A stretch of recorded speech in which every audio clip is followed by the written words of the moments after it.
So hello दोस्तों, how are you? And I hope you are doing your work well. And today I am not going to teach you any study topic. And आज मैं आपको फिर से एक बहुत ही बढ़िया कहानी सुनाने जा रहा हूँ जिससे आप बहुत बढ़िया जो है ड्रॉबैक ले सकते हैं।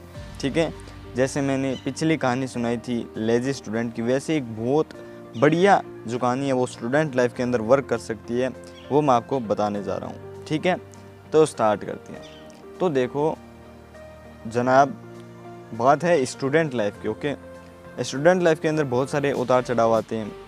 बच्चे स्टूडेंट स्कूल जाते हैं, कोचिंग्स जाते हैं, और उसी के चलते उन्हें कुछ कई बार बैड हैबिट्स भी लग जाती है। ठीक है, कई बैड हैबिट्स लग जाते हैं। उसी तरीके से एक स्टूडेंट होता है। ओके, तो वो स्टूडेंट भी जो है बैड हैबिट्स के अंदर पड़ जाता है, जैसे चोरियां करना। ठीक है, चोरियां करना, इसको मार दिया उसको मार दिया क्लास के अंदर। ऐसे स्कूल से उसने छोटी मोटी बदमाशियां चालू कर दी जो बच्चे करते हैं। अब उसके फादर ने उसे नोटिस किया कि भैया बदमाशी तो कर रहा है बेटा, तो उसके फादर ने उसे कुछ ऐसे फिजिकली हैरासमेंट नहीं किया, उसे कुछ इमोशनल तरीके से उसने जो है उसको सही करने का जो है डिसीजन लिया। अब फादर ने भी कुछ डिफरेंट सोचा क्या कि जितनी बार उसका बेटा गलती करता, मान लो कहीं पे उसने चोरी की, कहीं पे उसने किसी को मारा, उतनी बार उसका पिता क्या करता, एक कमरे में जाता और एक कील एक दीवार के ऊपर जो है लगा देता, एक कील नेल। ठीक है, जितनी बार उसके बेटे ने जितनी बार गलतियां की दोहराई, उन सब की जगह उन्हें एक एक कील लगा दी। बच्चा बड़ा हुआ, उसने बड़ी गलतियां, बड़ी जो बदमाशी होती है वो स्टार्ट कर दी, जैसे मर्डर करना हो गया। ठीक है, चोरी करना, बड़ी रबरीज करना बैंक के अंदर, ये सब उसने स्टार्ट कर दिया। तो पिता वैसा ही करता रहा। वो ज़्यादा ऐसे उत्तेजित नहीं हुई उसके पिताजी की अब तो उसको रोकना पड़ेगा, नहीं, उन्होंने चलने दिया कि कितनी गलतियां करता है देखते हैं। तो एक दिन बेटे ने अपने पापा को देखा कि पिताजी तो एक कमरे में जाते हैं और एक कील ठोकते हैं जितनी बार मैं कोई बुरा काम करके आता हूँ। ठीक है, तो उसने पूछा पिताजी आप ऐसा क्यों करते हैं? तो पिताजी ने कहा कि बेटा तूने लाइफ में जितनी गलतियाँ की हैं ना, जितनी गलतियाँ तूने की है, उन सब की जगह मैंने एक एक कील लगा दी है, और ये तू देख रहा है दीवार। तो बेटा जब दीवार देखता है तो उसको बड़ा आश्चर्य होता है कि मैंने इतनी गलतियाँ की। थोड़ी देर के लिए वो सहमा सा हो जाता है। तो फिर वो अपने पिताजी से पूछता है कि पिताजी इसको सुधारने के लिए मैं कुछ क्या कर सकता हूँ? तो पिताजी के पास जवाब आता है कि बेटा तू जितने अच्छे काम करेगा ना, मान ले तू एक अच्छा काम करेगा तो मैं एक कील निकाल दूंगा, जितने अच्छे काम करेगा उतनी मैं कील निकाल सकता हूँ। तो अब बेटा ग्रेजुएशन में आया था, तो ग्रेजुएशन के बाद उसने जमकर पढ़ाई की, बढ़िया उसने जॉब हासिल की। फिर उसने अच्छे काम करने स्टार्ट किए, जगह जगह उसने विलेज बनाए, चैरिटीज़, डोनेशंस, स्कूल्स, बिल्डिंग्स जो पब्लिकली सर्विस में काम आ सके, उसने बहुत सारे काम किए। तो बहुत सारे काम करने के बाद एक दिन उसने अपने पिताजी से पूछा कि पिताजी कितनी कीलें और रह गई है? तो पिताजी ने कहा कि बेटा जो लास्ट कील जब तूने अपनी सिटी के अंदर हॉस्पिटल बनवाया तो जो लास्ट कील थी वो भी हट गई है। अब बेटे के चेहरे पे खुशियाँ आ जाती है कि मैंने सारी कील हटवा दी मेरी।